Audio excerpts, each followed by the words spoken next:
So today I gave a paper based on my findings as an ACAPS analyst on the experiences of local humanitarian responders in Ukraine and what lessons we can learn from their experiences to apply for reconstruction. And around the time of the London Recovery Conference, Chatham House released a report based on a survey in which they asserted that civil society was being excluded from the reconstruction planning processes.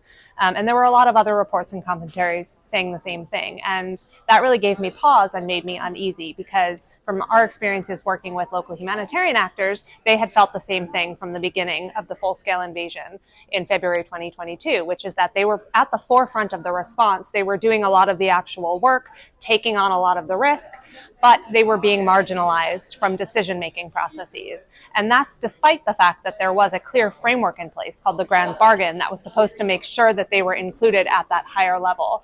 And so what I wanted to do in this paper was really look at those experiences and look at the way that that framework was applied for the humanitarian response and see what lessons we could learn, what pitfalls to avoid when we're looking at how to meaningfully include civil society in reconstruction.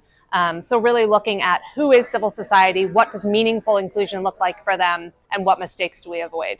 And what we found in our localization study was that the devil is in the details. So funding is supposed to go directly to local responders, but in fact, there's no formal requirements. It's difficult to track. There's no clear notice of what types of funding they're getting. Coordination structures are not representative and do not focus as much on local actors.